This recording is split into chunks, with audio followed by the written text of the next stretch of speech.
विमल बहुत परेशान था। उसे समझ में नहीं आ रहा था कि वो इस परिस्थिति से कैसे निपटे। वो अपनी माँ को बहुत चाहता था, किंतु उसकी पत्नी और बच्चे उसकी माँ से बहुत दूर भागते थे, क्योंकि उसकी माँ की एक आंख नहीं थी, साथ ही उसकी कमर भी 90 अंश पर झुकी थी। वैसे वो अपना काम सब खुद कर लेती है, किंतु फिर भी वो उसकी पत्नी और बच्चों के लिए हमेशा खटकती है। दादी, आप ऊपर के कमरे में जाओ, मेरे दोस्त आ रहे हैं, विमल के बेटे अखिल ने बड़े बेरुखी से कहा। पर बेटा, मैं तो यहाँ बहुत दूर बैठी हूँ, विमल की माँ ने बहुत प्यार से कहा। नहीं, आप उनके सामने मत रहो, वो मुझे चिढ़ाते हैं, अखिल ने जोर से डांटते हुए कहा। क्या हुआ अखिल, क्यों चिल्ला रहे हो? विमल की पत्नी कामिनी ने किचन से ही आवाज लगाई। देखो न माँ, ये दादी यही ड्राइंग रूम में बैठी हैं और मेरे दोस्त आ रहे हैं, अखिल ने शिकायत भरे लहजे में कहा। माँ जी, आप ऊपर चली जाओ, क्यों हम लोगों को लजवाती हो? कामिनी ने बेटे का पक्ष लेते हुए कहा। बेचारी सरस्वती चुपचाप उठकर जीने के सहारे ऊपर जाने लगी। कमर झुकी होने के कारण उन्हें ऊपर चढ़ने में बहुत परेशानी हो रही थी, किंतु वो पूरी ताकत से ऊपर के एक अकेले कोने वाले कमरे में जाकर बैठ गई। विमल बाजू के कमरे से सब सुन रहा था। उसे कष्ट हो रहा था कि उसकी माँ को अपमानित होना पड़ रहा है, किंतु वो असहाय था। अगर वो कुछ कहता है तो पत्नी और बच्चे उसका विरोध करने लगते हैं। दूसरे उनके तर्क भी सही लगते हैं। चूंकि वो एक प्रशासनिक अधिकारी था, उसका सामाजिक स्तर बहुत ऊंचा था, उसकी ससुराल भी एक उच्च घराने में थी, अतः वह चुपचाप इस तरह हर दिन अपनी माँ को अपमानित होते देखता रहता था। रात को विमल की पत्नी ने कहा, देखो जी, अब कुछ करो। कल कलेक्टर साहब की पत्नी आई थी। माँ जी अपनी देशी धुन धारा में उनसे मिली। मुझे बहुत शर्म आ रही थी बताते हुए कि ये मेरी सास हैं। मैंने कह दिया कि दूर की रिश्तेदार हैं, इलाज कराने आए हैं। विमल को रोना आ गया, किंतु फिर भी वो चुप रहा। उसे समझ में नहीं आ रहा था कि वो क्या करे। अपने बेटे की मन स्थिति को सरस्वती अच्छी तरह से जानती थी और बेटे को कोई कष्ट न हो इसलिए वो हर बात को चुपचाप सह लेती थी। विमल बहुत उदास रहने लगा। एक तरफ परिवार और सामाजिक स्तर पर जीने की प्रतिबद्धता थी, तो दूसरी ओर माँ। आखिर माँ से अपने बेटे की यह हालत नहीं देखी गई। एक दिन उसने अपने बेटे से कहा, विमल बहुत दिन हो गए हैं, मैं अपने गांव जाना चाहती हूँ, मुझे वहां पहुंचा दो, मेरा यहाँ मन नहीं ला रहा। किंतु माँ, वहां तो कोई नहीं है, तुम्हारी देखभाल कौन करेगा? विमल ने आश्चर्य से पूछा। अरे, सब गांव वाले तो हैं और वो तुम्हारे मामा जी तो उसी गांव में रहते हैं, और फिर हम सारी व्यवस्थाएं कराएंगे न। कामिनी को तो जैसे मन की मुराद मिल गई हो।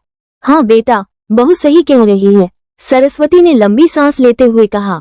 विमल जानता था कि गांव में माँ की देखभाल करने वाला कोई नहीं है, लेकिन अपनी पत्नी की जिद के कारण वो अपनी माँ को गांव छोड़ने पर विवश हो गया।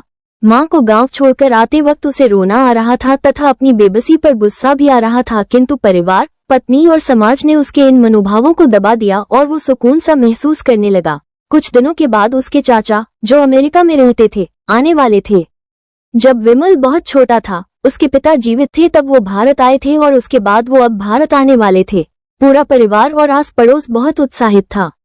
अमेरिका से विमल के डॉक्टर चाचा आ रहे थे। डॉक्टर रमेश ने जैसे ही घर में कदम रखा, सबने मिलकर बहुत उत्साह से उनका स्वागत किया। क्यों विमल भाभी नहीं दिख रही, कहाँ है? डॉक्टर रमेश ने उत्सुकतापूर्वक पूछा।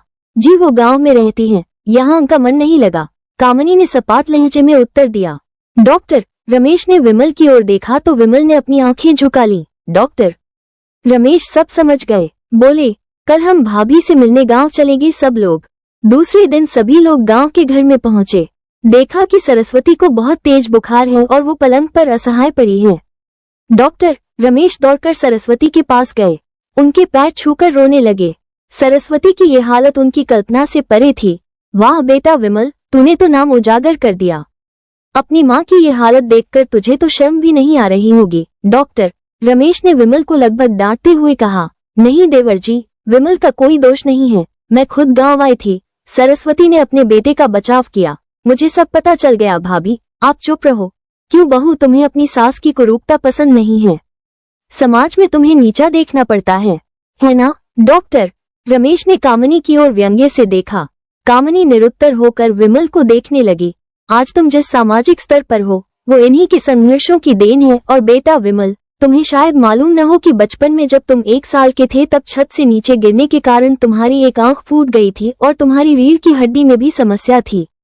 तब तुम्हारी इस कुरूप माँ ने अपनी एक आंख और अपना बोन मेरो तुम्हें देकर इतना सुंदर स्वरूप दिया था। कामिनी बेटा, इतने सालों तक संघर्ष करके बेटे को प्रशासनिक अधिकारी बनाने वाली इस संघर्षशील औरत की तुम लोगों ने ये दशा कर दी। तुम्हें ईश्वर कभी माफ नहीं करेगा। डॉक्टर रमेश की आंखों से अश्रु जलधारा बह रही थी।